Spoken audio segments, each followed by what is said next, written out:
Hey,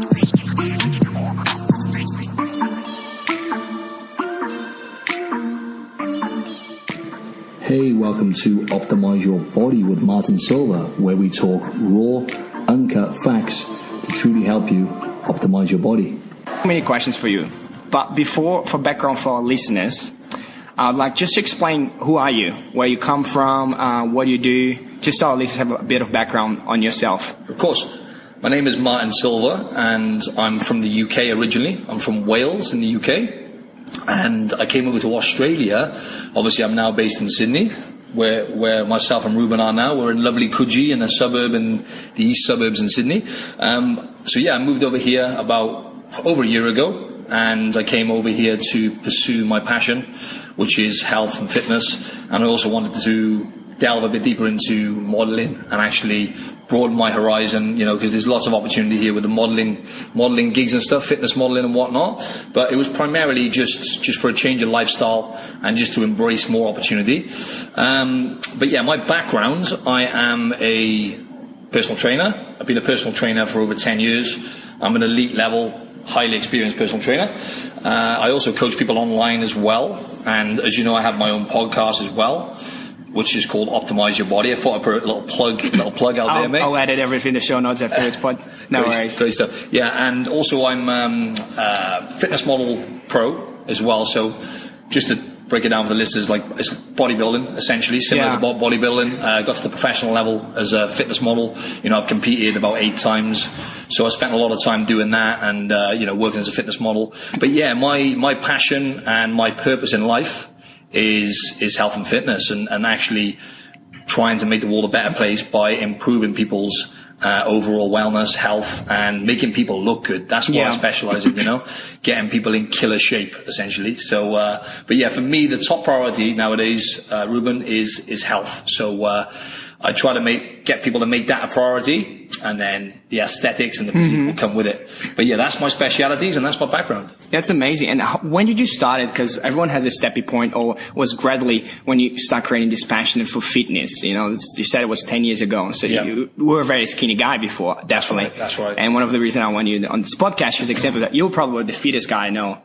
Personally. Thanks, mate. Yeah, definitely. And when did it actually start? And was something that happened to you, or something specific, or you just kind of like play around with it? You kind of, I'm going to do some exercise, and kind of you develop that along the way. How was that for you? Okay, that's a good question. So I've always been active. I've always been, into fitness, exercise, and I've always played sports from a young age. So that's just take a step back. I've always played sports, been a very sporty, competitive child.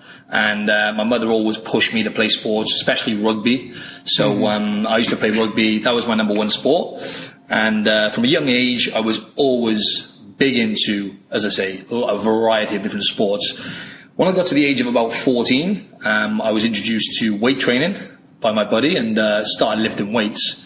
And I really, really enjoyed it and discovered that actually that is my passion, and that is my kind of, it became a hobby, essentially. And I started building muscle really fast. So I was quite late when it comes to, puberty, testosterone and whatnot. I was quite late.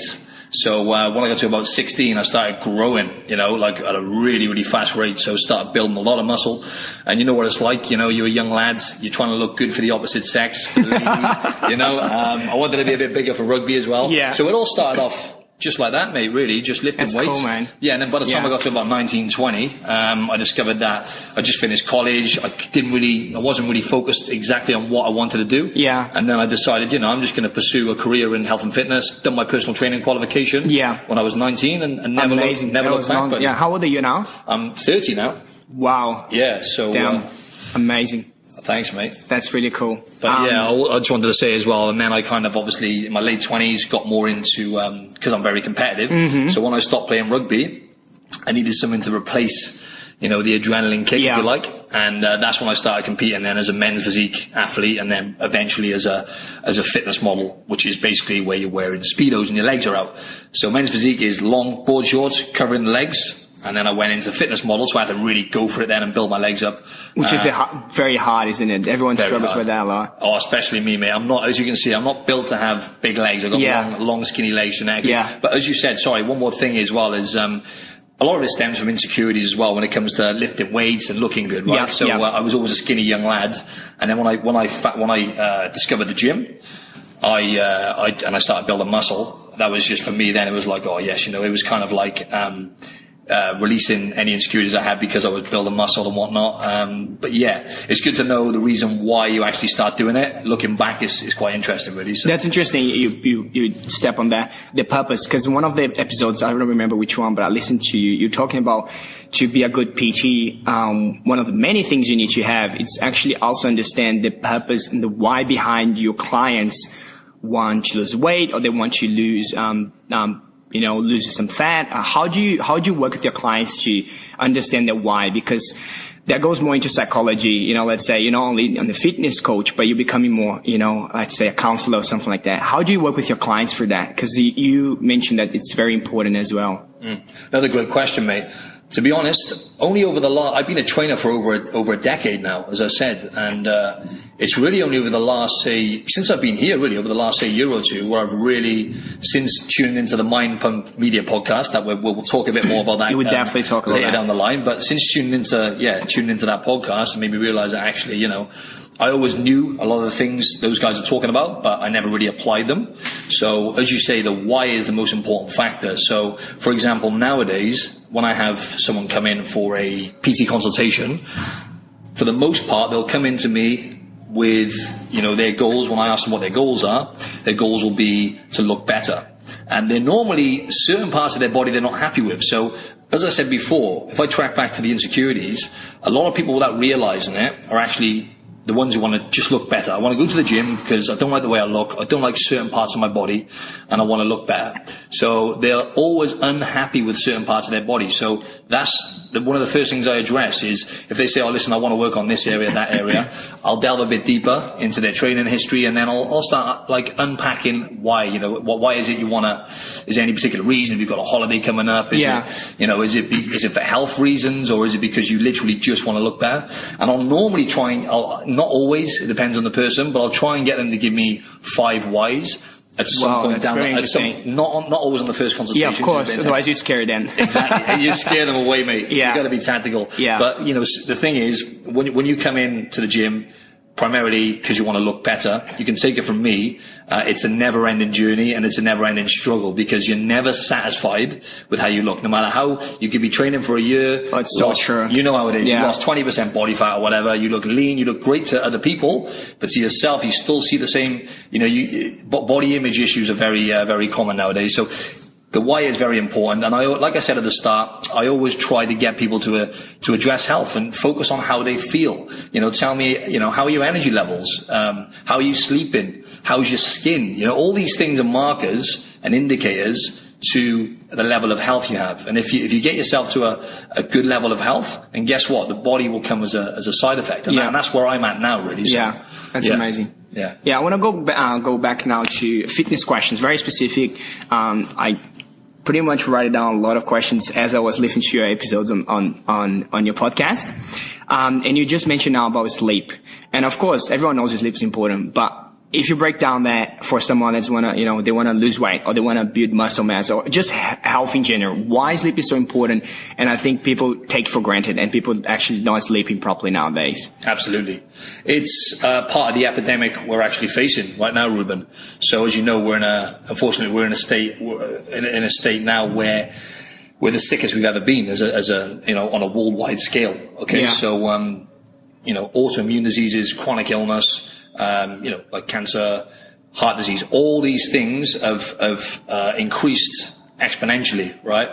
And there's numerous different factors which come into that. And most of it comes down to behavioral issues and environmental. Okay. So most people are not looking after people who find themselves in these positions. They're not looking after themselves one way or another, right? So, but when it comes to sleep, now I listened to a podcast myself recently, actually, and sleep is actually, I would say, it's hard to distinguish the most important part of health, right? So the way I look at it is there's like 4 pillars of health. Exercise, sleep, nutrition, and, social connections. Okay. So essentially interacting with other humans. Those 4 things are the most vital components for your overall health. Now, sleep, I would say, is at the top, right? So I mean, I don't really know where to start, really. There's so many different, for example, they've done studies recently on people that slept under 4 hours, right, for one night. And these are conclusive studies on thousands of people. That's insane, yeah. I know, just for one night. They thought, right, we'll see how much damage one night of bad sleep can do. And what they found in most of these individuals was the cells which fight certain types of cancer were reduced by 70%. Okay. Also, lots of different studies have proven that actually they've done a study for just a few weeks on people as well, young, healthy people. And what they found was, over the space of a few weeks, I had a rubbish sleep last night, by the way, so I might not be as sharp. I should be practicing while I preach. No, but what they found is, so the hormone's connected to appetite and hunger. So, ghrelin is known as the hunger hormone. Mm-hmm. It'll send your brain the signal, basically, to tell you you're hungry. And leptin is a satiety hormone, so it'll tell you when you're full. And I can't remember the exact details of this study. Long story short, what they found was after a few weeks of bad sleep, I think it was under 6 hours, the group of people that slept under 6 hours were basically their ghrelin and leptin levels just changed, went the opposite way. So they were eating, they found that their appetite was through the roof, they were craving rubbish foods, and basically the hormone that was telling they were full was almost non-existent. Yeah. And ghrelin, the hunger hormone, was through the roof. Yeah. So, it affects your hormones, it affects absolutely everything. It regenerates your whole body. So we know about growth hormone as well. Yeah. Growth hormone, for example, this is just one of the many hormones, but that is basically secreted at the highest rate when you're sleeping, and that regenerates and reproduces all your cells. So if you're not getting, good quality sleep, I would like to stress to the listeners, is the most important part, really. So getting into that REM sleep, the rapid eye movement. If you don't get into a proper deep sleep, so you're not going to. And I'd just like to say, just give them some tips, right? Because I want to try and give them solutions. So, for example, the 3 most important things for good quality sleep is a dark room, okay, a cool room as well. So make sure your body temperature's down. You basically having a hot, cold shower before bed's good. Hot and then cold water to drop your core temperature. And what was the other one? There was another one as well. What was it? Darkness. It was darkness. Is it your phone, the lights? You're going to talk about that? Yeah. So there was that as well. Oh, listen, like I said, it goes to show, doesn't it? Yeah. Your brain doesn't operate properly when you have this level. Anyway, those 2 things are really important. So preparing yourself for a good sleep is vital. So as you said, I always make sure, or I try to, I don't succeed always, come off my phone 1 hour before bed. At least 1 hour before bed, so no electrical activity on the brain, and turn the lights down as well. So you're in a darker room, one way or another. And I always read before bed as well. So don't, going on your phone just before bed. It's been proven the electrical activity actually kills the melatonin in your brain, which is the hormone which is released when it's dark and puts you into a deep sleep. Yeah. It kills off that hormone and increases your cortisol levels, your stress hormone. So you don't feel like sleeping. Exactly. And you don't get as good a quality sleep. So, awesome. It is absolutely vital, people. Yeah. Awesome. You as a PT, what are the mistakes, you see in the gym in general, or something that you address constantly? As a PT, you see there's a lot of mistakes they do with clients or people just in the gym in general, things that you see that people usually they do very wrongly. Okay. Do you have anything specific? It's a good question again, but there's numerous different answers for that. But for example, when you look at the fundamental lifts, the most important lifts, which I shouldn't say lifts, I say exercises when it comes to weightlifting. Now, we all know weightlifting is by far superior to any kind of exercise when it comes to building up your metabolism, your bone density, overall health and longevity, because strength is the foundation for everything, right? So when it comes to lifting weights, the most important lifts are like squats, deadlifts, overhead press. Compound exercises. Yeah. That's exactly right. That's how I've changed. I just changed it now after years and years because I started listening to Mind Pumping Meeting, and also your podcast. I realized how important those exercises were, and I was not doing any of them. Yeah. So important. That's exactly what I was going to say. Way too many people mess around doing things they see, for example, on Instagram. They see these models they look up to doing exercises which are not really important. Because the thing is, humans are attracted to novelty, right? So we'll see someone doing something fancy looking, which looks different, for example, on Instagram or YouTube, and everyone jumps on board and does this exercise. For example, it could be like tying a band to a machine or doing some stuff with resistance bands, and all these things have their place, but people neglect the things which actually get you a bang for your buck, like your squats and your deadlifts. So I would say that's one of the biggest errors I see, is people not actually focusing on the big rocks and doing those kind of movements, but not focusing, because squats and deadlifts, they're both skills in their own right. Okay, as you know, so it takes a lot of time to master those movements. I still haven't mastered squats, and I've been doing them for years. So you don't see people taking them seriously enough, and they're just doing them willy-nilly and not focusing on technique. So it's getting those two movements right, you don't see people doing, but also just people focusing on technique in general. You know, people, a lot of people are ego lifting, especially guys. So they're lifting heavy weights with rubbish form. But we all know, well, not we all know, but lifting weights is literally at least 70% psychological. So unless you're connecting to your muscles and doing it with good technique, then, you're not going to get the desired results. So, it's funny that, because, if you go to university to learn, I don't know, you want to become a doctor, you got to go and study for it. You want to learn, how to ride a bike, you got to practice, you got to learn the techniques or anything that you want to learn. But when it comes to the gym, and it's funny how people just go straight to a gym and then just start pumping weights and trying to do some sort of exercise. Exactly. It's just weird why, we take for granted the learning process. I used to do that a lot, and I would just go to the gym and do anything and thought that, I was actually getting the results. And now I've changed a little bit. It's insane how much I've changed, for the better. 100%. Yeah. And I've got to say, directing this at you, Rube, is your level of how much information you absorb is great. I mean, I remember when I first met you, when I got here, and I've always listened to podcasts over the last couple of years, but you introduced me to the audio, the audiobooks I'd never heard of, right? Never really, and you introduced me to them. Amazing. And you actually made me take it up a level, mate. So now when I'm training, it depends what mood I'm in. If I'm tired and not feeling up to training, I need some good music. Yeah. But most of the time I'm listening to audiobooks now. That's amazing. So as you said, mate, it's, people just come into the gym and, again, go back to what I said, they'll see something online, or they'll just literally follow suit, follow the rest, like sheep kind of thing, following, not necessarily the right people. But coming in and not really focusing enough on honing in on the technical side of it. I listened to one of the episodes you have with one of the guys from Mind Pump Media, was with Sal, and that was really crucial for me to change my exercise approach, because you guys talk about it. Something I got really out of it was the difference between adaptation and recovery. So I used to think that if I feel sore, I was growing muscle. And I will exercise maybe a chest on a Thursday, and I will feel so sore because I exhausted my muscles, and then I just exercise again on a Thursday again, right? And then that was actually recovery, not adaptation. Can you explain the difference and why it's so important to know those differences? Yeah, you got that spot on, and that is one of the biggest takeaways from what I've learned from the Mind Pump guys. So listen up to this then, folks. Right, so a lot of us will go into the gym. Okay, I used to do this up until about 2 years ago, and think that we need to bust our balls and train at a high intensity in order to get results. And you want to be aching the next day.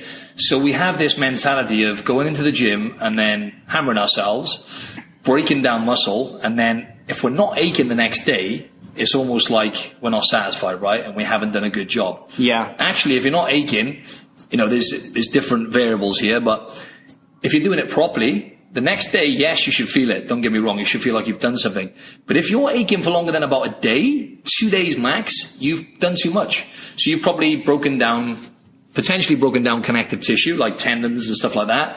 And also you've just broken the muscles down too much. So as you just said then, what you're then doing is your body is going to prioritize recovery before it even considers building muscle. That's insane. So different. It's so different. Oh my God. Mate, and that's it. It's like, so you don't want to be in a constant state of recovery, as you said earlier. And that's how most of us, if I say us, I don't do that anymore. That's how most people tend to train, is they're aching. Oh yes, I've done a good job. For example, I've gone into the gym and hammered my legs, or I've done a leg session. When you can't walk for like 3-4 days, yeah. Right? You think, yes, that was a great session. I can't even go in stairs. Exactly. Yeah, that's it. You're like walking like you pooed yourself. Yeah. Definitely.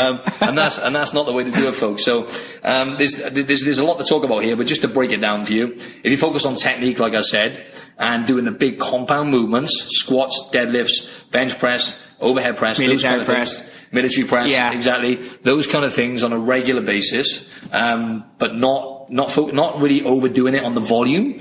So not doing, for example, you only really need to do 1 or 2 exercises on each body part each time you train. So for example, what I do is I'll do, like the mind pump style is I'll do 3 sessions a week, big sessions, right? So full body workouts. And all I'm doing is I'm doing like 1 or 2 exercises for each body part. That's all I'm doing. That's so different approach. It's so different. But like you said earlier, the frequency though, Ruben, right? So because then you go down to trigger sessions. And I want to talk about that because I didn't know what is trigger session. What is that? Exactly. So that's what Mind Pump have taught me. Yeah. So the frequency, if I'm doing 3 whole body sessions a week, how many times am I hitting each body part in a week? If I'm doing 3 times. Yeah. There we go. Minimum, right? So I'm hitting hitting every body part at least 3 times in a week. And then as you said, another way of doing it on the days in between these sessions, it depends what my focus is. But if my focus is to build muscle, and improve my performance and strength in the gym, what I will then do is I will do the trigger sessions, which the Mind Pump guys taught me. And that is using a resistance band.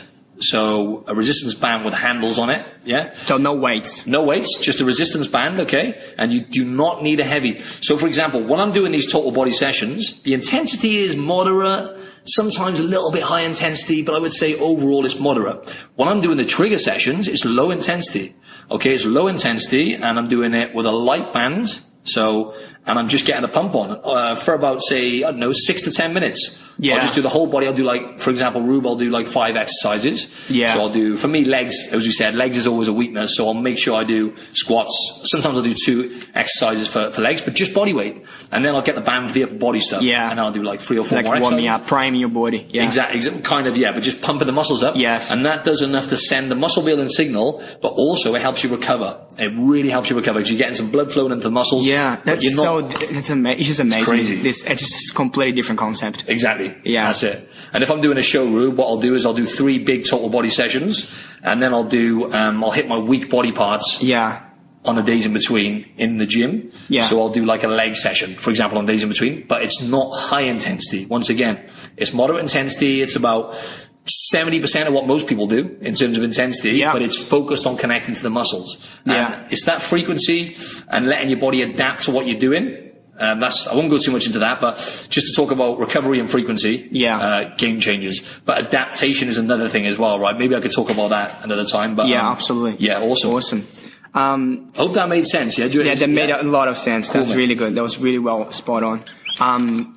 What is the difference between good cholesterol and bad cholesterol? So talk us through about that, because I think we don't know anything about it and we just talk randomly. Exactly. What's the difference? Because bad cholesterol and good cholesterol, there's a difference. That's right, yeah. So low LDL, so you got the low density lipoprotein, right? LDL.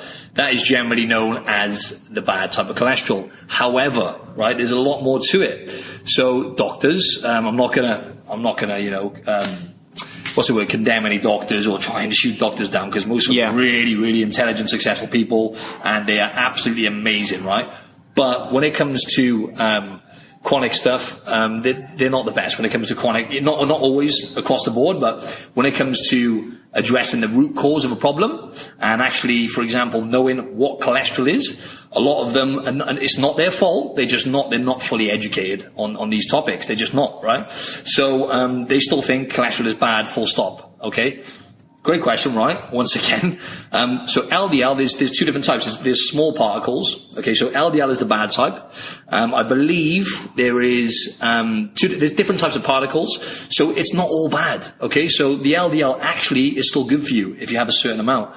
HDL is known as the high density lipoproteins, which is really good for your heart and all these different things, right? So, that is generally really good for you, but you can have too much of either. And the thing about cholesterol is it's actually a nutrient. So unfortunately, cholesterol has been given a really, really bad name, as if it's some kind of demon, right? And it's really bad for you. Yeah. But cholesterol is an essential nutrient, right? It actually transports. So look at it this way. A good analogy is cholesterol is like, imagine cars on a motorway, right? Cholesterol is like a car which is got the passengers in there, and the passengers are the fatty acids, okay? Essential fatty acids which we need to sustain life. And what this car does is it'll drive through your bloodstream, transporting those fatty acids around the body. So cholesterol actually transports fatty acids around the body. It's essential for your sex drive. It actually produces hormones. Cholesterol actually produces testosterone, lots of different hormones it plays a part in, but it is vital for, like I said, sex drive, testosterone levels. So for example, I'll actually go through phases where if I'm doing strength training, for example, another thing I stole off the Mind Pump guys is I will actually cycle my cholesterol. So I'll have about 7 or 8 days of having high cholesterol, super high, right? Which doctors would think I'm going to die. And when you say that, what do you do? So what I'll do is I'll have primarily high cholesterol foods such as animal offal. So, like chicken. Sorry to any vegetarians and vegans out there. This is another level of animal, this. Chicken livers, lamb livers, animal offal. Yeah. Mainly livers. That's where you get most of the cholesterol. Heart and stuff? Yeah, heart as well. But generally I'll just stick to livers because you get such a wide range. So folks, by the way, animal offal as well is so nutritious. Okay, so animal offal and shellfish. Actually, those two kind of foods, so nutritious that if a vegan was to just eat once or twice a week, eat animal offal or shellfish, they would actually get in a wider range of nutrients than someone on a paleo diet who eats meat every single day like a caveman. That's how nutritious these things are. So anyway, thanks for that. That was awesome. That's all right, mate. So so I'll have those kind of foods. Egg yolks as well. Mm-hmm. That's another thing. And eggs are like bloody. I don't know how to describe it, but it's like eggs have been given a really, really bad name. You had too many eggs. The cholesterol. The cholesterol. Yeah. Exactly. But the thing is, the yolk has loads of different nutrients as well, right? So lots of different B vitamins and a wide range of minerals. But also, an egg yolk contains lecithin, right? Which actually is a compound which emulsifies the cholesterol. So it kills off some of the cholesterol anyway. But like I said, cholesterol is not all bad anyway. So egg yolks, animal offal, those kind of things, just meat and stuff like that. I won't have a stupid amount, but I'll just make a mindful effort of increasing those things. And by God, does it improve my strength and my libido. I mean, don't mean to be crude here, but my sex drive is decent, right? It's decent. Yeah. It's not too bad. But when I do have more cholesterol or saturated fat in general, I notice a massive difference, a huge difference. That's insane. Oh, mate, honestly. Yeah. Fats in general. When I started increasing and experimenting and having a wider range of fats, massive difference in my libido, my health, my overall health, my energy, everything, mate. Unbelievable. And you touched on fat now. So what's the difference between the saturated fat and unsaturated fat? Okay, so there's unsaturated fat. There's two types. So there's monounsaturated fats and there's polyunsaturated fats. Just to dumb it down, polyunsaturated fats are like your omega-3 fatty acids, for example, which you find in ocean fish, such as, mackerel, sardines, salmon, those kind of things, and tuna as well. But I always recommend those three normally. I always say salmon, sardines, and mackerel because less toxic. Tuna has high amounts of metal compounds such as copper and arsenic. Yes. Heavy metals in there. Heavy metals, that's what I'm looking for, So those three contain the polyunsaturated fats, for example. And then your monounsaturated fats are like your nuts, your avocado, those kind of things. Olive oil contains a bit of both. Walnuts are one of the best sources if you're a vegan or vegetarian. Walnuts are like the best source of omega-3. Yeah. If you don't eat fish, that is, packed full of healthy fats. And then you've got your saturated fats, and I believe, don't quote me on this, I believe there's about 9 different types of saturated fat. Mm-hmm. So it's very complex. People think saturated fat bad. In fact, folks, you should check out my episode on saturated fat I done recently on my podcast. But saturated fat, for example, butter. That's another thing. That we've been told not to eat butter and eat margarine. Oh my God, people, if there's one thing you're going to do not eat margarine, right? Eat butter. Or just don't eat any of them, right? But just don't eat because when you have, margarine or something which is, posing as butter, if you like, but it's not. It's going to contain trans fats and hydrogenated fats and the worst kind of stuff you want in your body. You do not want that in your body, okay? And also the vegetable oils and when you say it's better for you as well, because your body don't know how to digest, right? Exactly. So you're saying process that. That's right. We didn't evolve eating those kind of things, but they've got bad fats, vegetable oils as well, which have been proven to be bad for us, despite what the media tells us. So just generally butter. If you have good quality grass-fed organic butter, right, really, really good for you generally if you haven't got dairy intolerance.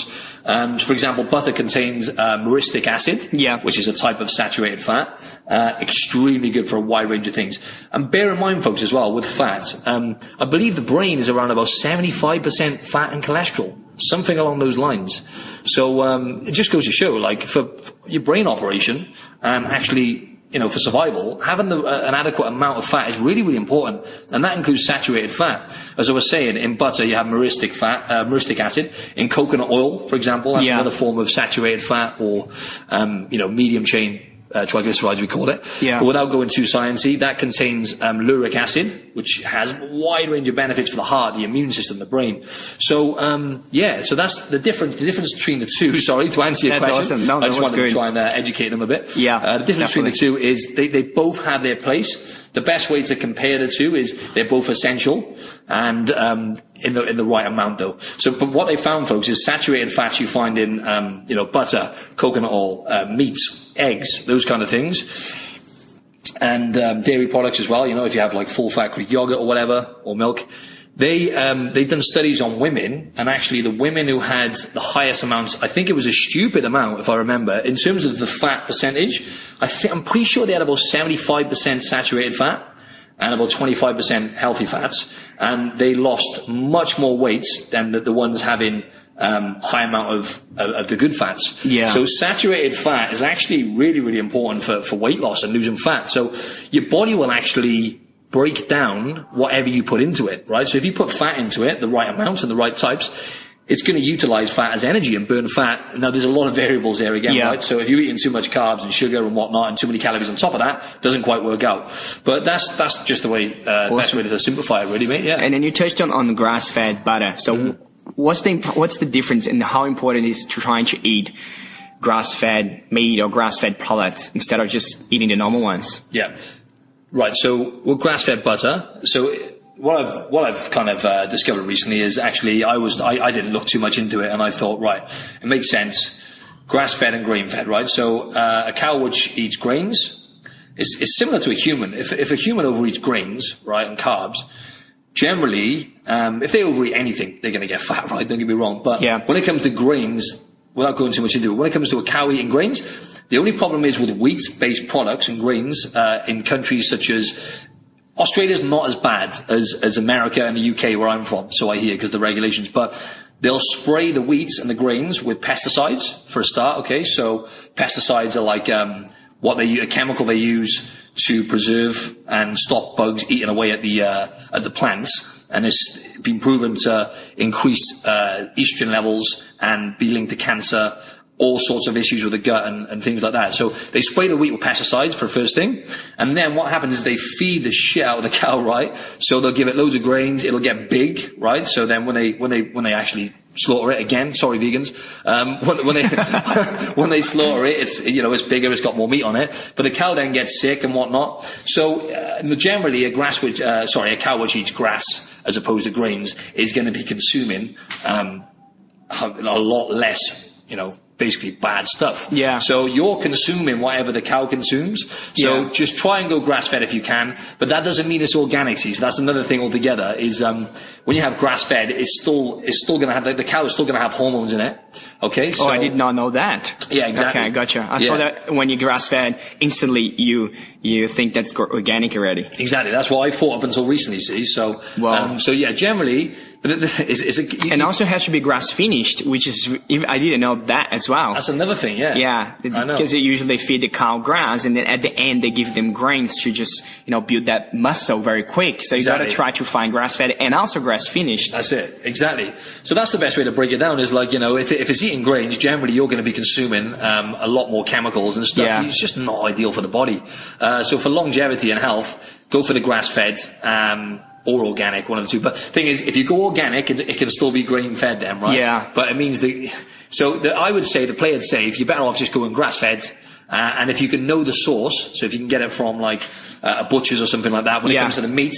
But you can get good quality grass-fed butter now in a lot of places. I think a lot of people will come up, I don't buy grass-fed because it's more expensive. But I'm learning now the amount of proteins necessary. I want to ask that question to you as well, because I realized that by eating less protein, but still eating like animal protein, but eating the necessary amount, I was paying the same amount of money spending on meat, but I was buying a better quality meat, which is the grass-fed, when I do my groceries. So for our listeners, how much protein do you need, for example, for someone that want to lose weight or someone that want to build muscle or someone that just want to keep healthy? You know what I mean? How much protein is enough? You know what I mean? That's that's a lot of people don't know. That's it. And I think I was eating maybe 4 meals a day, and all 4 meals have animal meat. And, I don't know that, is that good? Is that not good? How much protein? Yeah, so I'll just go back a little step and just give the listeners a little insight into my experience with eating lots of protein. I'm pretty sure I've done some irreversible damage to my gut, and I'm pretty sure having too much protein for a long period of time when I was doing competitions for about 3 years and I wasn't educated, I was probably having about 3 times the amount I needed minimum. Okay, on top of that, it's hard to put my finger on it because I was having a lot of supplements as well, like protein supplements, which are really artificial and whatnot. Yeah. So I was having way too much protein. And as soon as I cut my protein down and increased the amount of fat, so what I'd done then, rather than having heaps of protein and just eating unnecessary amounts, which my body was only absorbing a third of it at most anyway, so it was just a waste of calories for a start. Yeah. But when you eat a lot of protein, now they've done a lot of studies, and what they're finding is actually when you have too much protein, even like twice the amount you need for a sustained amount of times, it can increase the risk of certain types of cancer by about 400%. Wow. So it's really, really acidic, it's protein. And to break it down, the body has to work really, really hard. Just protein generous or animal protein in particular? Oh, yeah. Obviously, animal proteins in particular are a lot more acidic as far as I know. But protein in general, if you overload the amount you have, whether you're getting it from, vegetables or animals or supplements, whatever, generally, obviously, if you're getting it from vegetables, you're not going to get that high amount into it. It would be dangerous. But it can be really bad on the body. So for the listeners, what I always recommend people to have, so for example, if your goal is to look better, feel better and whatnot, which is for the majority, then I always recommend, if you're new to lifting weights, again, there's a lot of variables here, but because everyone's different. Everyone's different, but generally, I get people there and about having about 1 gram of protein per pound of body weight. I don't know why I do pounds for. That's an American. Just because it's not in the UK. Because it was like, how much is kilos? I have no idea. Exactly. So I'll just try and so it's 2.2 pounds to a kilo. So say about roughly about 0.4 kilos. So if you have like 1 gram. So let me just work that out now. Let's just go to pounds, right? I'm not very good at maths. That's all right. No problem. I'll break it down now. That's all right. We'll break that afterwards. Exactly. Yeah, that's it. So I'll put the show notes. I always say, if you're new to lifting weights, right, you need more protein. Okay. Yeah. So if you're new to the gym, you're new to lifting weights, it's a new adaptation for the body. Therefore, your body needs more protein. So I always get people to have 1 gram per pound of body weight. So if you weigh, say, 150 pounds, you need around about 150 grams of protein, I would say, for you to get really good results. But that's the maximum amount, Ruben, right? So anything from about 0.6 to 1 gram per pound of body weight is suffice. So with me, I think I average around about the minimum. So I'd say about 0.8 grams per pound of body weight. So I weigh roughly about 200 pounds and I have there and about 160 grams of protein a day. And when you put this on a meal to explain our listeners how much you're eating and if you can have a portion, how much protein you have in a plate, for example. So people have an idea. Yeah, on a plate, all you need is like a palm size amount. So let's just say 3 times a day, right? So if you're having 3 meals a day, which most people do, all you need is about a palm size amount of meat. In each meal. In each meal. That's all you need, meat or fish, however you want to distinguish that. And that's all you need, really. That's going to be a sufficient amount for most, without going into the grams and stuff. Yeah, generally, when it comes to health and stuff like that and actually build a muscle, that's going to be enough. So, for example, someone who wants to get, let's just say 150 grams of protein in. So like the average woman probably weighs roughly around that anyway, right? Let's just say 150 pounds. What's that in kilos? That's about 60 kilos, around about 60 kilos, there and about. So give or take a bit, 60 kilos. You actually don't. So if you weigh 60 kilos, you probably only need about 0.6 of that. So just trying to figure it out now. So on a plate, the best way to put it is, if you get, I'll just go back to basics and say, if you just literally get three palm full size. So I just lost my way a bit then because I'm trying to do all these calculations in my head. I'm not very good at maths. But there we are. I'm just going to say I don't know on that one. But so there's a lot of variables. But don't overthink it with protein, mate. Don't bother with supplements. I just want to put that one out there.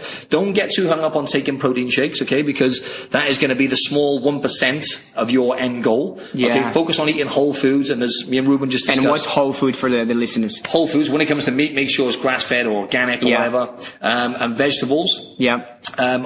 I don't always, if you're not eating any vegetables, then just make a point of starting to eat some vegetables, okay? So, you need basically, ideally, you want some above the ground vegetables and some below the ground vegetables on your plate. So on your plate, for example, you want like a third meat, a third above the ground, and a third below the ground. So for example, below the ground are going to be your, your cruciferous veg, such as broccoli, cauliflower, spinach, kale, those kind of things. Got it the wrong way around. That's going to be above ground. And then the root vegetables, such as carrots, all those kind of things, sweet potato, all those kind of things. You want a combination of that on your plate, essentially. So whole foods, the best way to describe it is anything which hasn't been tampered with too much. Nowadays, it has been changed by the human. Just that came from the nature, just itself, as the way it is. Exactly. If it grows on trees or it grows under the ground, then that's the kind of stuff you want in your body. For the most part, though, people, don't get me wrong, I don't eat whole foods 100% of the time. You want to have a break every now and then. Occasionally, I try not to eat any processed foods nowadays, Rube, but occasionally it happens, doesn't it? We're human. But just be mindful. Just be mindful, don't want you crazy. That's it. B12, we're talking about protein now. So can you get B12? Maybe you explain how important B12 is, and if you can get from animal protein, but also if you can get from vegetables, and what's the difference? Okay, so B12 is also known as folate. Okay, that's the nutrient it is. And the thing with B12 is you cannot physically get the right amount into your body. Supplements are not the same, see, Rube, right? So yes, if you're a vegetarian or vegan and you don't eat red meat, then yes, you can take supplements, but the body doesn't absorb. It's nowhere near as bioavailable in the body. So we do need a certain amount of red meat, maybe once or twice a week, ideally for most people. Again, everyone's different, but for most people, you're going to need to get once or twice a week good source of red meat in the body, right? Because that's going to give you the highest dose of B12. Now, there's different types of vegetables you can get it in, and if I'm honest, I'm a little bit rusty at the moment. I can't think specifically which ones have the highest amount in. I'll have to do a bit of research on that.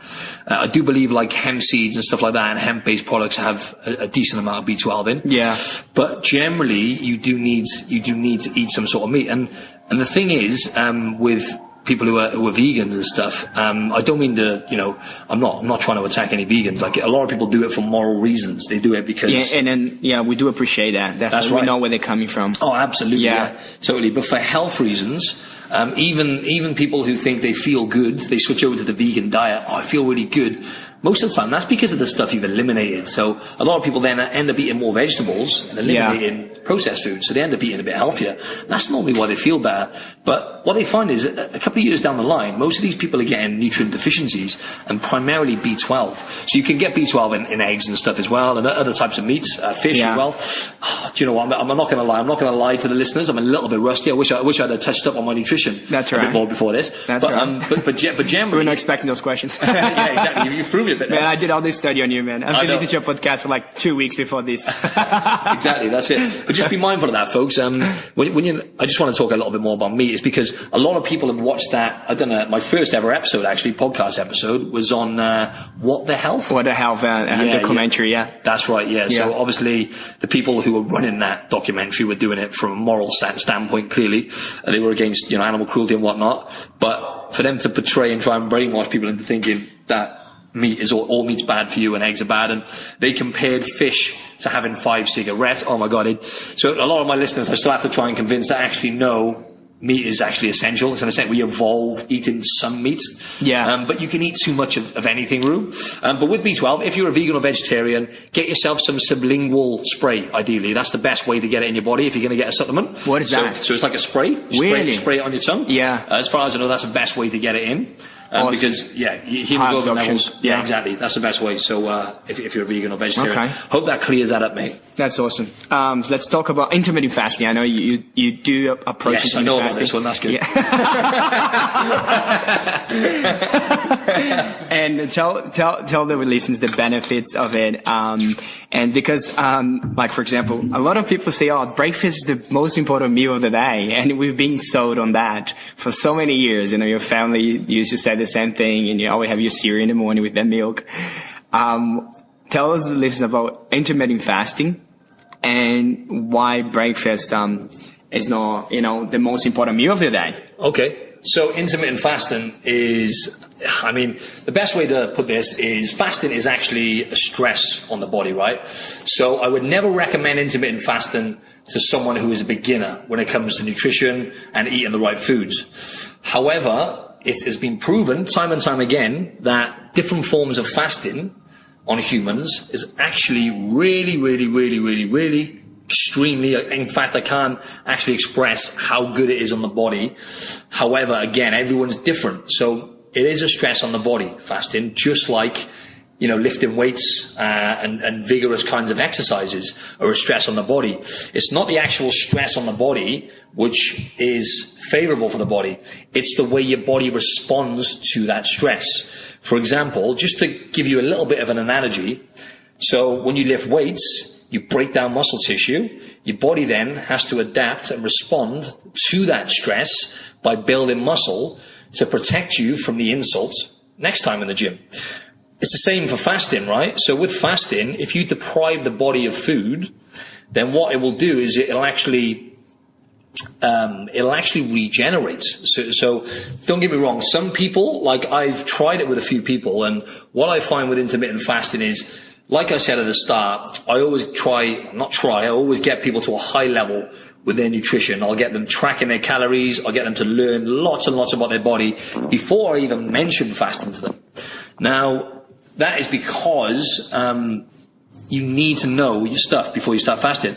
So for most people, as I was saying, fasting is really good because all the good stuff in your body, right, folks, just listen to this one. All the good stuff in your body happens when you're not eating, right? So whenever you're eating, your body is under a little bit of stress, okay, to break down food and whatnot, which means it has to prioritize that over other operations, such as, regenerating your cells, your immune system and whatnot. So with intermittent fasting for me, because I do this every single day, right? So generally, I just don't have breakfast. So I'll eat... let's just say on average, most days I'll eat between roughly about 11 and 8 p.m. or between 12 and 8 p.m. So it's like an 8 or 9 hour window. And a lot of people think, oh crap. They're probably thinking, how does he go without breakfast? And it's like, folks, you're eating out of habit. I'm just gonna tell you how it is, right? Most of us just eat out of habit. We do not know what it's like to be hungry in these countries, in westernized countries. I know what it's like to be hungry from doing competitions I've done, where I've got my body fat down to like 2-3%. Wow. Yeah. And so just bear that in mind. But yeah, so many different things that link in fasting to, and I don't want to recommend this to anyone, but intermittent fasting is really, really good because you can fit that into your lifestyle. Okay, so for me, it's like I have clients at like 5-6 a.m. in the morning, so it's not convenient for me to eat at 4 a.m. in the morning anyway. You know what I mean? It's not, I don't really want. And you're gonna feel sleepy after you eat as well. Exactly, mate. Yeah. But if I do have breakfast, I'll have like a high protein, high fat breakfast. For example, I'll have like an omelette, or I'll have just some eggs and steak with some greens and avocado. Mm-hmm. So high protein and fat, not so much carbs. Easy to digest. Easy to digest, and it'll actually give you energy because it gives you more sustained energy when you eat fat and fiber and sufficient protein.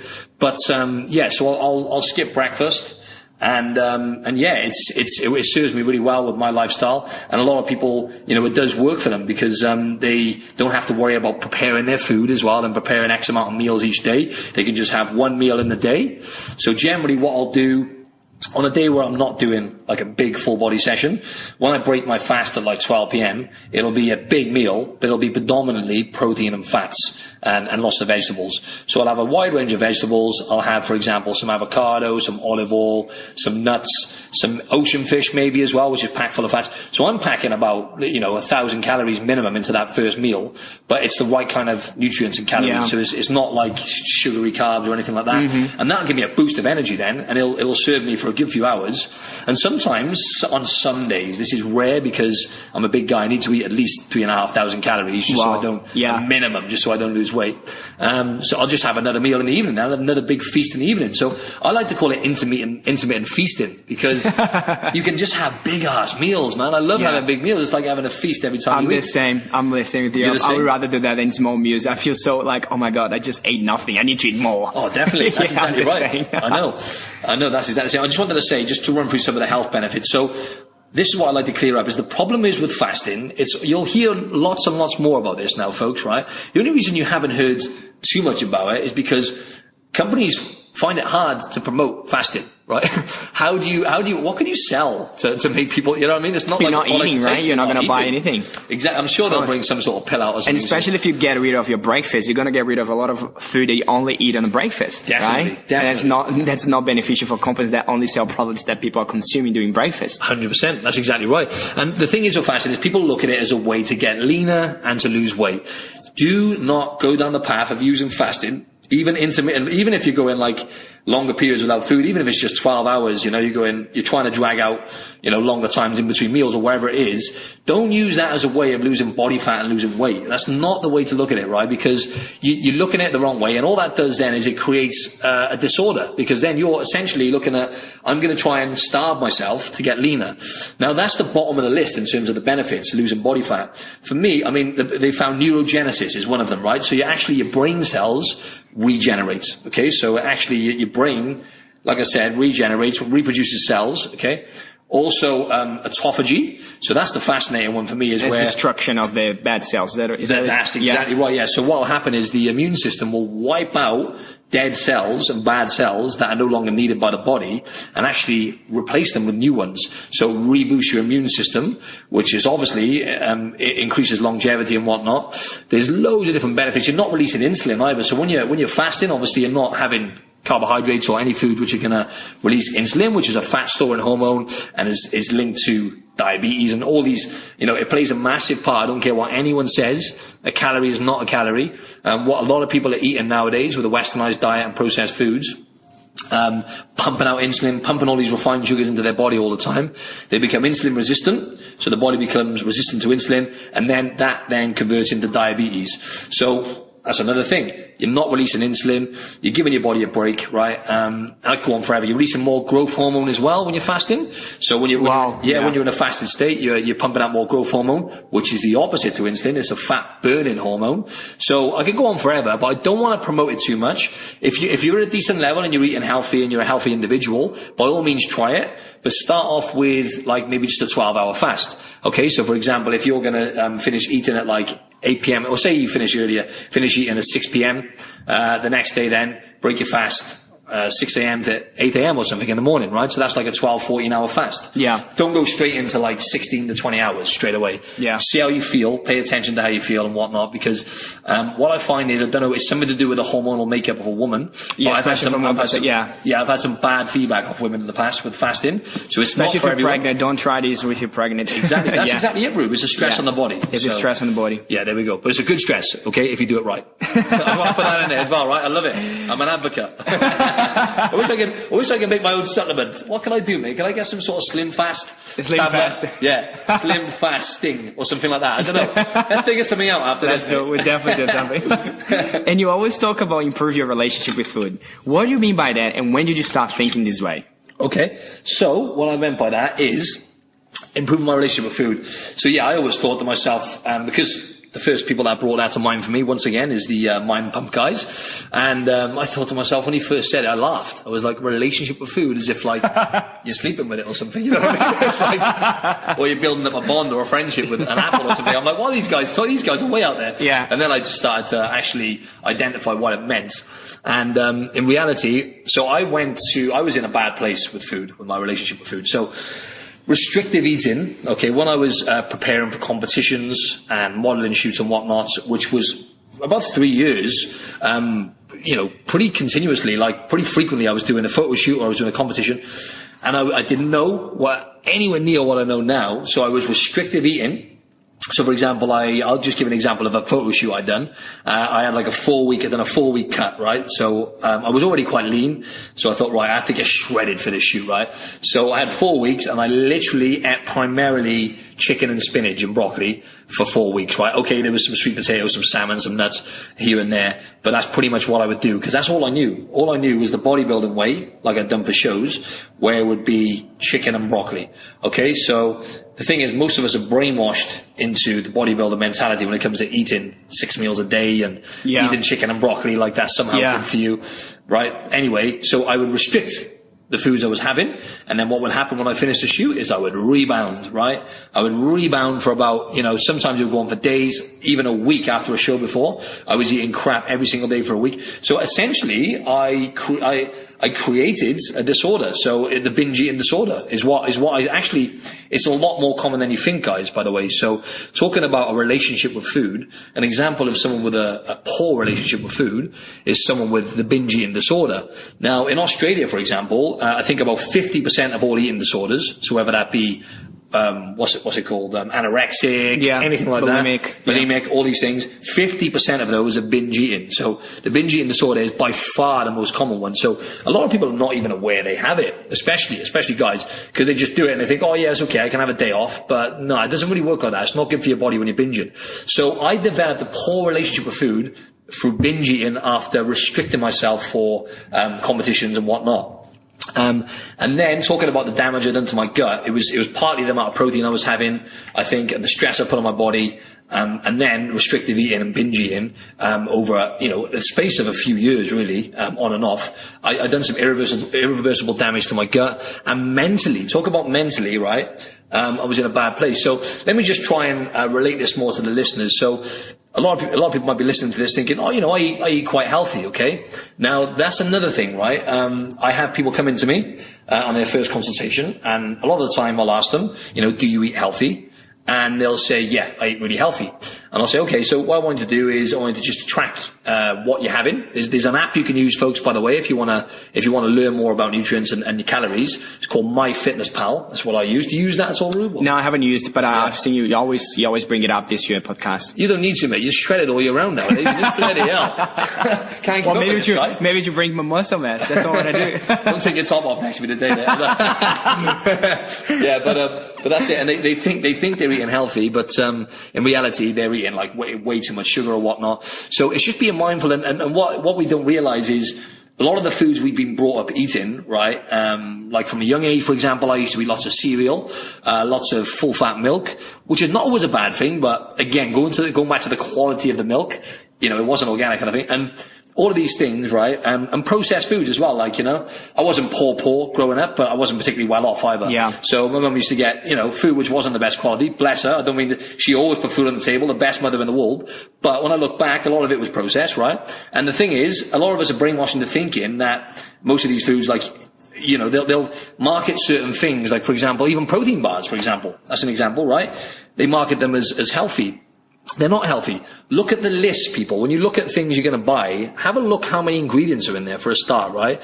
And if you've got a few more than 2 or 3 ingredients in there and some weird names you never saw before, it's not going to be good for you. So it's actually when it comes to a healthy relationship with food, it's actually educating yourself on what's healthy and what's not, right? And just going back to what we said earlier, eating stuff which we evolved eating. Fruit, veg, some good quality animal proteins, right? Yeah, and there's a wider range of food out there which is derived from certain things, there's different types of seeds, and of course, there's enjoyable, I'll make it sound really bland, but yeah, so just to answer that question, what I mean by a healthy relationship with food is eating to live, okay, and not living to eat.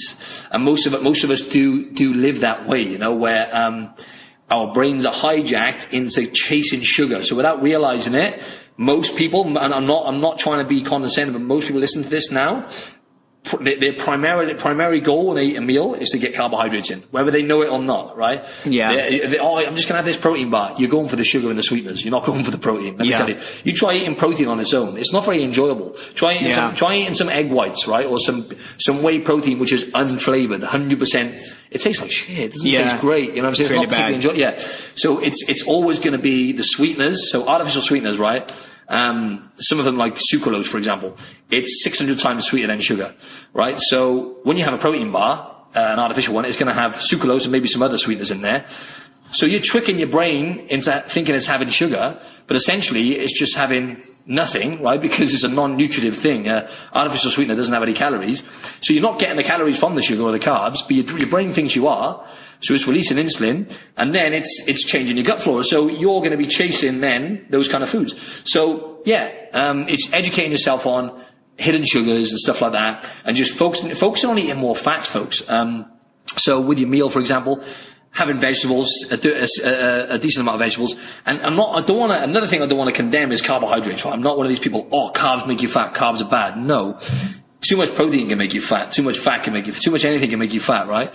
But with carbohydrates, it's the rate that the carbohydrates, it's the rate at which the carbohydrates hit your bloodstream, right? Yeah. So if you're having something which is like, processed, or, something which is really sweet, like something like sweets or something rubbish, then it's going to hit your blood sugar. It's going to spike your blood sugar really, really fast. You have to pump out lots of insulin. Normally those foods haven't got any fiber in, which give you the slow releasing kind of. So for example, if you're having something crap over a piece of fruit like an apple is going to contain polyphenols, okay, which is like a powerful antioxidant, and also lots of fiber, which is going to slow down the rate it breaks down and give you more satiety. But you don't want to overeat fruit either, right? So like some fruit is good, but focus mainly on vegetables because packed full of fiber, slow release and sustained energy, and just try and reduce processed, refined carbohydrates, cereals, most pasta, bread as well. Now, most of these things, folks, I hate to tell you, are actually going to contain refined sugars and some sort of chemicals, and they're going to be processed one way or another. And we eat those things out of habits. And they're not ideal if your goal is, overall. Those are not the worst kind of foods, but I'm just saying they're the go-to foods for a lot of people, right? Like pasta, bread, cereal. Yeah, definitely. Just be mindful, and they're not ideal for the body. If you're going to eat bread, ideally like sourdough is better, because a lot of the time if you can get good quality sourdough, it's fermented, so it's good for the gut, and less gluten. So yeah, it's just being mindful of those things really. So How are we with time, Matty? We're okay. So we got about 10 minutes. 10 minutes? Cool. Yeah, maybe just go.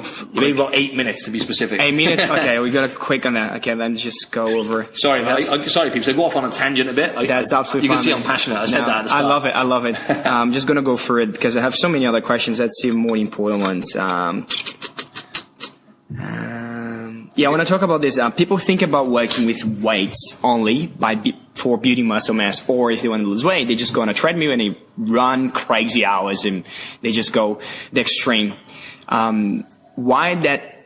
Tell the listeners why this is the wrong approach. Okay, cardio. Okay, so what I'm going to do, I'm going to try and break these questions down into about a minute answer now, right? Let's do it. More. Okay, so cardio is a little bit overrated, okay? When you do cardio, automatically, yes, you're going to burn some calories, okay? So you're going to go on a treadmill, for example, and run. Let's say you burn 200 calories, great. Afterwards, boom, that's it, it's done. You're not burning any more calories then from that cardio. When you lift weights, your body will start manually burning more calories, because when you build muscle oxidizes fat. And a good analogy is muscle is expensive, right? Muscle tissue is expensive. It costs a lot of calories for the body. So 1 pound of muscle will burn you around about 30 to 50 calories a day, okay? So if you build, say, 5 pounds of muscle over the space of 8 weeks, let's say, okay, that's like an extra up to 250 calories your body's burning manually by you doing no extra. Another thing with cardio is, the body adapts in a way which is not ideal. So if you're doing cardio day in, day out, your metabolism will actually slow down, okay? Because you're burning calories automatically all the time.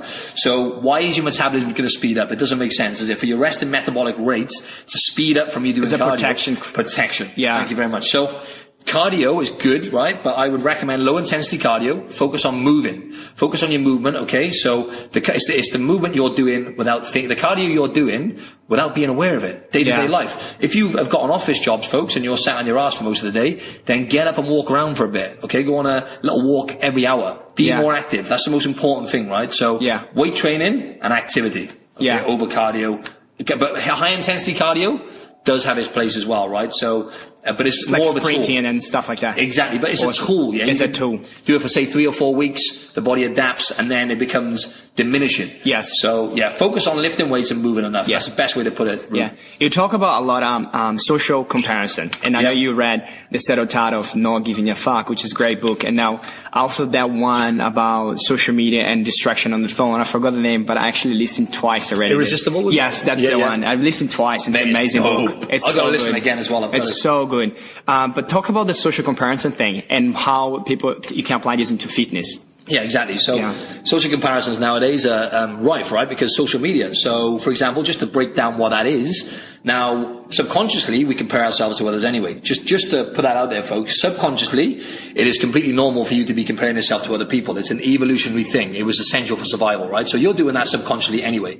Let alone when you've got social media, and, for example, you go on your news feed. I'll just use women as an example, because I train a lot of women. A lot of them spend a lot of time scrolling through Instagram and looking at other models they look up to, and you're comparing yourselves to their body, okay? And all you're doing is making yourself feel worse, and over time you're cementing in insecurities. So you're making yourself more and more insecure, and you're making your mind more fragile, because you're going to shoot yourself down there when you look in the mirror and you compare yourself to this fitness model who looks amazing, by the way, on Instagram and Facebook. But trust me, I've met a lot of them, and they don't look how they look in the flesh. I'm not mentioning any names, right? But don't get me wrong, a lot of them do look great in the flesh, but like what you see on Instagram and Facebook is not real. It's not a real world, right? So just do me a favor and try not to don't follow too many people, right? You only need to follow certain people. Like, for example, if you're going to follow fitness, why not follow just me for guys and follow a girl, right? You don't need to follow like 20 of each. You just don't need to do that, right? Yeah. So just follow the big player, the people that you really look up to, and just don't bombard yourself with all this stuff on your news feed. And just focus on educating yourself by listening to like podcasts and audio books, just like Ruben mentioned to me, as opposed to scrolling through your news feed and putting yourself into a worse state long term. Really, it's not doing you any favors. Awesome. How many minutes we got? We've probably got about another 6 minutes, 5 or 6 minutes. Awesome, perfect. Go down, because I want to talk about your program, because I know you started your business as well. And I know that. Talk about your program and the difference of the 3 phases and why it's different from other approaches, and, just tell me about your business and what you're trying to create now. Okay, great. So at the moment, I've just got these, I've got 2 programs right now. I've got Build Your Best Body, which is inspired by Mind Pump. Okay, so it's just like Ruben said earlier. It's very similar in terms of the concepts. So it's designed for you to do 2 to 3 total body weight training sessions per week. And then the days in between, you do pump-up sessions, okay? So I had to change the name, but I couldn't call it trigger sessions. So you do pump-up sessions on the days in between. Like that, pump-up sessions with a band on the days in between, and I put my own stamp on it a little bit. So that's one of my programs, and that is going to get you. It's going to build you. It's a 9-week program. It's going to build you heaps of muscle, and basically it's going to get you performing better in the gym, and it'll be an absolutely game changer. And it's going to really build your metabolism as well, because the significant amount of muscle you're going to build within that period is going to get your metabolism roaring. So that's my number 1 program. I've got a new one now, which is the 28-day challenge, which essentially is designed to get people to reset their gut a little bit by eliminating dairy and wheat products generally, and focusing on whole foods and just moving more. It's very basic, folks, but if you want to get leaner for a holiday or whatever, the 28-day challenge is for you. Like I said, I don't like doing short term, so I do have some follow-up methods for you as well after the 28 days. But yeah, that's my 2 main programs, and I have an ebook as well now. Amazing. Awesome. Which well done, mate. No worries, but yeah, they can sign up for my free taster of the ebook anyway if they want. So I can add them to the newsletter if they send me their email one way or another. Anyway, so we'll definitely get at the end of this episode.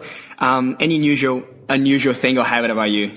Unusual habit. Weird. Anything. That's a good shout. That is. I like to rap to myself a lot. Yeah, I like hip hop. Yeah, awesome. So like I like literally 80% of the music I listen to is hip hop and rap, and I'll just constantly, I've got lyrics going around in my head. Yeah. So like and I'm a bit strange. I'll do it in like different voices and like weird. Like, oh really? Yeah. Just to entertain myself from time to time, and my girlfriend as well. She thinks I'm a bit weird as well. Dancing around when there's no music on and stuff. Yeah. So I think it's more just like just talking to myself occasionally. Amazing. Really, but rapping, it's weird. That's awesome. That's lovely, man. Well, any quotes you live by and why? Okay, so quotes I live by. Could be just one. Could just be one, yeah. Okay, so, you know what, I don't know whether this is a quote, but this is something that just sprung to mind then. Be the best version of you, okay? Now you're probably thinking, oof, that's quite vast, right? But going back to what we were saying about social comparisons, the problem is, right, we get so sucked in now, we do not realize it, but with social media, it's an experiment, folks. They haven't got long-term studies to prove the detrimental effect it's going to have on your brain. Don't get me wrong, it's great in other areas and technology is great, but there's going to be a dark side, okay? So be the best version of yourself, okay? Focus on yourself. Like I said, try not to compare yourself to other people too much. Focus on your health, right? So when it comes to looking good and feeling good, you need to make health priority, right? And what I mean by that is focus on the 4 pillars of health, okay? To be the best version of yourself, focus on the big rocks: sleep, food, exercise, and creating relationships, okay? Healthy relationships with people. Focus on those 4 things, okay? And I guarantee you'll be on the right tracks to be in the best version of yourself. Amazing. And before we go into how people can find you on everywhere, 1 or 3 things you're most grateful for and why? Okay, so one or 3? 1 or 3, up to you. Okay, all right. 5. Okay, good stuff. Okay, so number 1 is obviously going to be my health. Okay, yeah. So I'm extremely grateful for my health, and I take it for granted. I take it for granted that I'm in a healthy state, and I'm in the shape of my life without thinking about it as well, as a byproduct of good health. So that's part of who you are now. That's it, part of who I am. So I'm extremely grateful for that. Secondly, I'm extremely grateful for my family.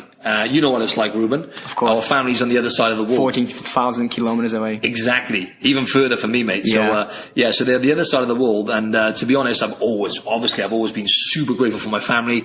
I've only got a small family, predominantly just my mum and sister. And, it makes you realize when you come away how grateful you actually are for them. Feel more connected, right? Exactly. I feel the same way. Exactly. So my family, I'm super grateful for. And, I'm going to say as well, I'm just going to be basic with this one and just say my girlfriend as well. Amazing. I'm super grateful for her because, awesome, man. I've only been with her for like 3 months, but, she is just awesome in so many ways. Amazing. And, we'll make sure she listens to this as well. I know, I'm really, really, really, really grateful for that. And, gratitude for that daily, mate. 100%. Amazing. I had to say that one, didn't I? Put me on the spot there. I said 2, I thought, shit, I gotta say a third one now. Sorry, Kim. No, I meant that. You definitely meant that. I can feel it, Kim. I can see in the eyes. Good. So let's finish this up. Where the listeners can find you if they want to check out your website, your program, if you want to reach out, where they can find you. And I'll put everything on the show notes afterwards, of course. Great. Thanks, brother. Instagram is @Martin Silva Fitness.